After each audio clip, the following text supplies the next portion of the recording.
This is a story that shook America. A conservative activist, Charlie Kirk, was shot dead while speaking at a Utah university. And the man accused of pulling the trigger?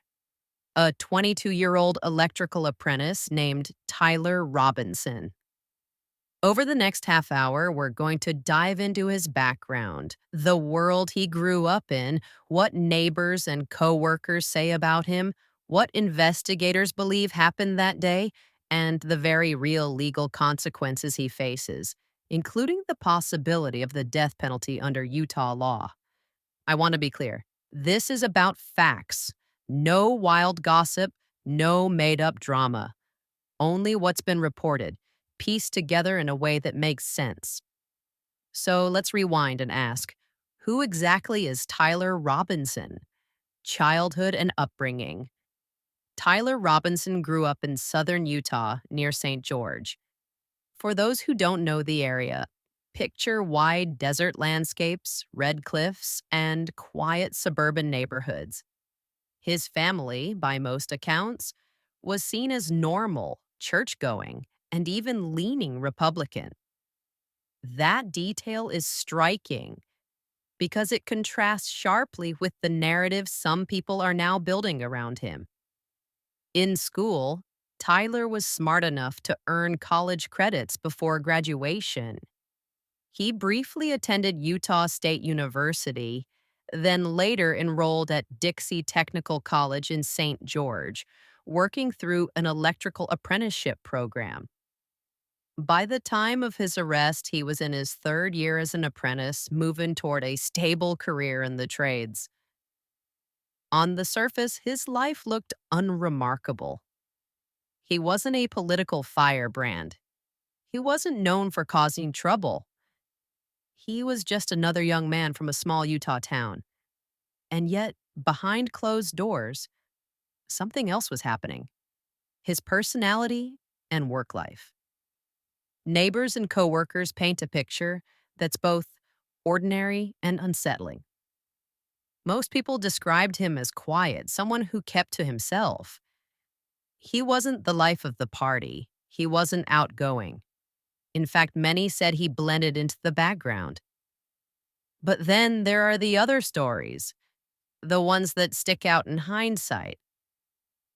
At least one former coworker recalled that Tyler sometimes boasted about long-range shooting skills. Think about that. A guy who barely talks most of the time suddenly telling people he could hit targets from a distance. It didn't raise alarms back then, but now that detail feels chilling. This is a common theme in cases like this.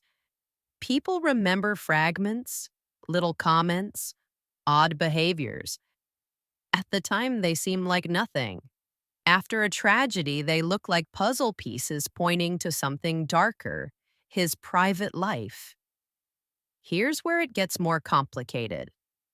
Investigators have confirmed that Tyler was in a romantic relationship with a roommate who is transitioning. This fact has been reported by multiple outlets, and it's become part of the conversation about motive. Why does this matter? Because Charlie Kirk, the man who was killed, had built much of his political platform around opposing transgender rights and criticizing gender-affirming care.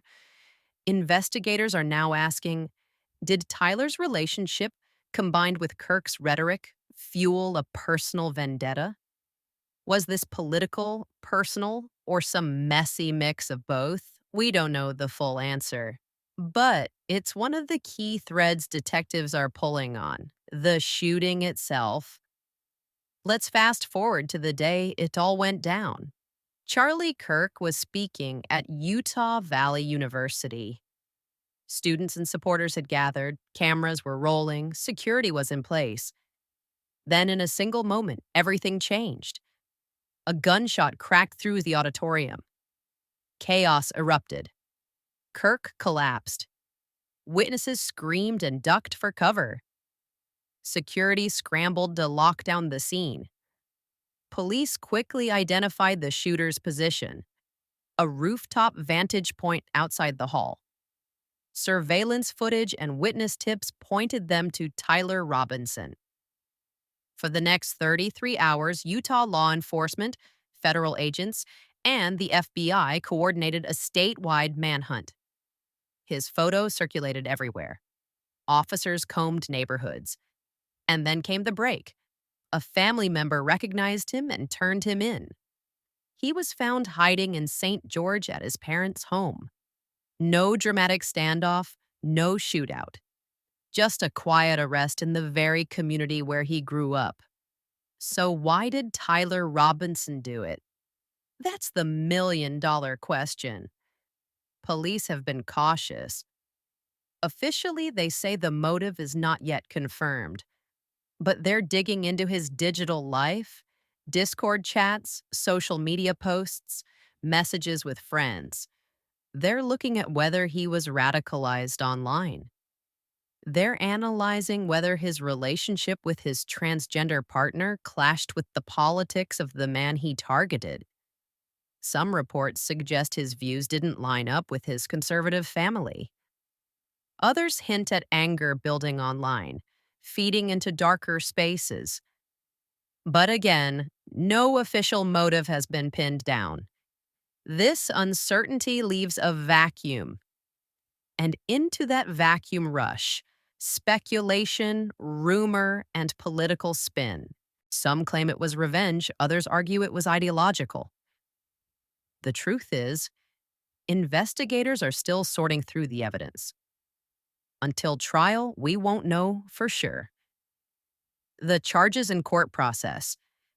What we do know is this: Tyler Robinson has been charged with aggravated murder. In Utah, that's not just another murder charge. It's the only crime that carries the death penalty. He's also being held without bail.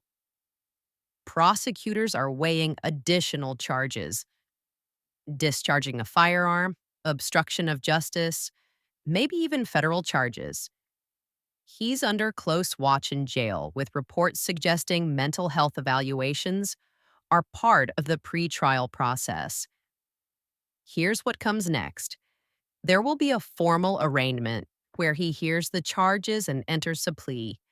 Then pretrial hearings, evidence discovery, motions from his defense team. This could take months, even years before a trial begins. And hanging over it all is the question: will prosecutors seek the death penalty? Utah's death penalty laws. Let's break this down. In Utah, the death penalty is only allowed for aggravated murder. That means prosecutors must prove not just that someone killed, but that they did it under certain extreme circumstances. For example, killing during another felony, creating a great risk to others, or targeting a public figure in a particularly calculated way. If prosecutors decide to pursue death, they must file an official notice after the arraignment. From there, it's up to the jury. At sentencing, all 12 jurors must agree unanimously to impose death. If even one juror disagrees, the sentence defaults to life in prison without parole. Utah has used capital punishment rarely in recent decades, but the option is there. And with the high-profile nature of this case, it's absolutely on the table. So, who is Tyler Robinson? A quiet kid from Utah? An apprentice electrician? A man with a complicated personal life? And, according to those who knew him, few warning signs. Until it was too late. He now stands accused of killing one of the most recognized conservative activists in America. His motive is still a mystery. His trial will likely take years, and his fate may ultimately rest in the hands of 12 jurors deciding between life and death. This story is far from over, and as it unfolds, it forces us to ask tough questions. How does an ordinary young man become a political assassin? How do online spaces shape real-world violence? And how do communities recover when someone they thought they knew turns out to be capable of something like this? Stay tuned because this case is going to reveal a lot, not just about one man, but about the fractures in our society, the reach of political rhetoric, and the consequences when words turn deadly.